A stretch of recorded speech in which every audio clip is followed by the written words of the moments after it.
మండిగిరిలో మాకు 12 ఎకరాల భూమి ఉంది. అది మేము ఒక బ్రోకర్లకి మేము ఎకరాకు 5,30,000 రూపాయలలాగా మేము అగ్రిమెంట్ చేసామన్నమాట. వాళ్ళు యాక్చువల్గా అగ్రిమెంట్ చేయించింది మేము 6 monthsకి అగ్రిమెంట్ చేసాం.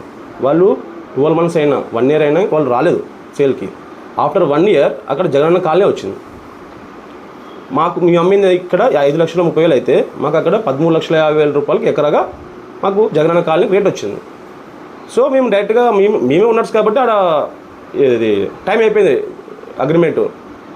సో మేము డైరెక్ట్ గవర్నమెంట్కి అమ్మేసాం, మాకు కూడా డబ్బులు పడేసాయి. సో మేము అమ్మిన తర్వాత ఎవరైతే బ్రోకర్లు ఉన్నారో మా నుండి అగ్రిమెంట్ రాపించుకున్నారో వాళ్ళు వచ్చి దౌర్జన్యంగా మీరు ఎట్లా అమ్ముతారు అగ్రిమెంట్ క్యాన్సిల్ చేయకుండా, మేము 6 నెలలు ఆగలేరా అది అని చెప్పేసి డబ్బులు ఎక్కువ వచ్చిన మా దగ్గర దౌర్జన్యం చేసి మా దగ్గర డబ్బులు ఇప్పించుకున్నారు.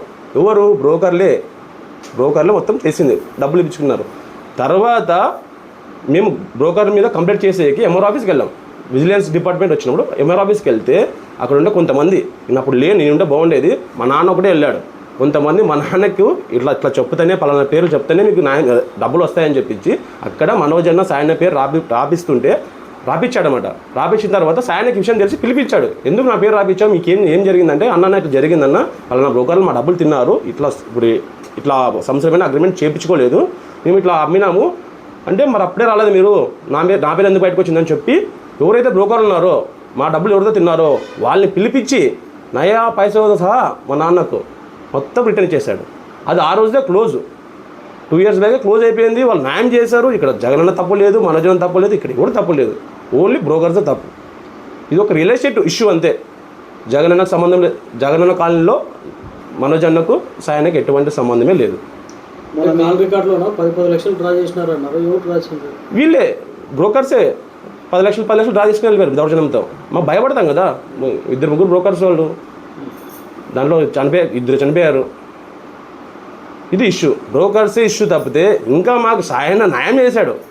మా కోసం న్యాయం చేసి మరి వాళ్ళు ఇప్పుడు ఇట్లా పబ్లిక్లో ఇట్లా మామూలు మోసం చేసాము అనేది తప్పు. అది ఇంకా న్యాయం చేశారు. ఇంకా వాళ్ళు 3 days బ్యాక్ మీ కాల్ రికార్డింగ్ బయటకు వచ్చింది. 3 days ముందు మాట్లాడినట్లు నేను కాల్ రికార్డింగ్ మాట్లాడిన 2 years బ్యాక్. అది అసలు ఇష్యూ అయిపోయింది. అది ఇష్యూ అయిపోయింది. ఇప్పుడు మేము చిన్నవాళ్ళం, వాళ్ళందరూ పొలిటీషియన్స్, మేము ఎవరికి శత్రువు కాదు. అలా అని చెప్పేసి ఉమ్మిశైలం కూడా మాకు తెలుసు. ఆయన మాకు ఒక్కసారి నాకు ఇన్ఫామ్ చేయాల్సి ఉండేది, తమ్ముడు ఇట్లా పెడుతున్నా తమ్ముడు అని. నాకు తెలియకుండా పెట్టడం చాలా తప్పది. ఇప్పుడు వాళ్ళు పెద్ద ఫ్యామిలీ, మనోజన్న సాయన్న, వాళ్ళ మీద మనం ఒక నింద వేసేటప్పుడు ఆ విక్టిమ్ అయితే ఎవరైతే ఉన్నారో నువ్వు అనుకున్న విక్టిమ్ నాకు చెప్పి వేసింటే బాగుండేది. ఈనాడులో కూడా అట్లా రాశారు, మాకు మా నాన్న పేరు రాశాడు వితౌట్ చెప్పకుండా. తప్పు కదా, అసలు నాకు తెలియదు. చాలామంది నాకు ఫోన్ చేసి నాకు తెలిసింది, ఏంది గంగా ఇట్లా చెప్తున్నావు జగనన్న గురించి, మనోజన్న గురించి అని మరీ చెప్తున్నాను. ఇది ఓన్లీ ఒక రియల్ ఎస్టేట్ ఇష్యూ.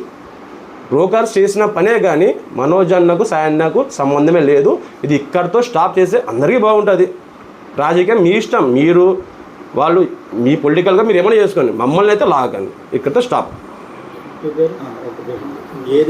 ఇప్పుడు 2 days బ్యాక్ ఏదైతే కాల్ రికార్డింగ్ వైరల్ అవుతుందో అది 2 years బ్యాక్ జరిగింది. 2 years బ్యాక్ ఎప్పుడైతే మాకు న్యాయం జరగలేదో అంతకుముందు చేసింది ఎవరు? ఉమ్మిశైలం చేసి నాకు మాట్లాడిందంతా నాకు తెలియకుండా రికార్డింగ్ చేసి ఇప్పుడు కూడా నాకు తెలియకుండా వదిలేశాడు. 2 years బ్యాక్ అది రికార్డింగ్ వచ్చేసి మాకు ఎప్పుడైతే న్యాయం జరగలేదో అంతకుముందు న్యాయం జరిగాక ఉమ్మిశైలం చాలాసార్లు అడిగారు, రా మీడియా ముందు రా, నీకు ఇంకా న్యాయం రా అంటే నేను చెప్పాను. ఆ రోజు ఉమ్మిశైలంకి చెప్పా, నాకు న్యాయం జరిగింది. మీరే అన్నారు కదా, నీకు న్యాయం జరిగితే సంతోషం తమ్ముడు అన్నావు. నాకు న్యాయం అయితే జరిగింది, నాకు న్యాయం జరిగింది. మీతో మాట్లాడింది ఎప్పుడైతే న్యాయం జరగలేదో అప్పుడు మాట్లాడినా. ఇప్పటితో దయచేసి అందరూ స్టాప్ చేసే ఇష్యూ మీద మా ఫ్యామిలీని కానీ నన్ను కానీ నాకు తెలియకుండా అట్లా నా ఫ్యామిలీని నన్ను ఎవరు బయటికి తీసుకురాకండి దయచేసి రిక్వెస్ట్ చేస్తున్నాను. నా పేరు గంగాధర్, మా నాన్న పేరు బసప్ప.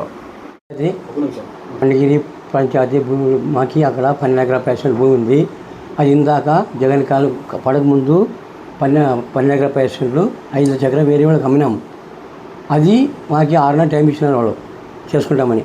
6 నెలల సంవత్సరానికి రాలేదు వాళ్ళు. సంవత్సరం అయిన తర్వాత జగన్ కాలనీకి గవర్నమెంట్ వాళ్ళు డబ్బులు మాకు అకౌంట్లో వేసేసినారు. తర్వాత వాళ్ళు దౌర్జన్యం వచ్చి మాకు డబ్బులు మాకు అదే రేటు ఇవ్వాల్సి ఉంది, ఖచ్చితంగా ఎందుకు ఇవ్వండి దౌర్జన్యంతో మాకు డబ్బులు ఇచ్చుకున్నారు, మొత్తం డబ్బులు ఇచ్చుకున్నారు. అది తర్వాత వచ్చేసి విచారణకి ఎంఆర్ఓ వాళ్ళు పిలిచినారు. ఎంఆర్ఓతో పోతే వాళ్ళు ఏం చెప్పిన ప్రకారం మీరు వాళ్ళ పేరు చెప్తే డబ్బులు వస్తాయి మీకు అని వేరే వాళ్ళు మాకు చెప్పినారు. సాయన్న మనోజన్న పేరు చెప్పారు. ఆ మాట చెప్పింది నిజమే.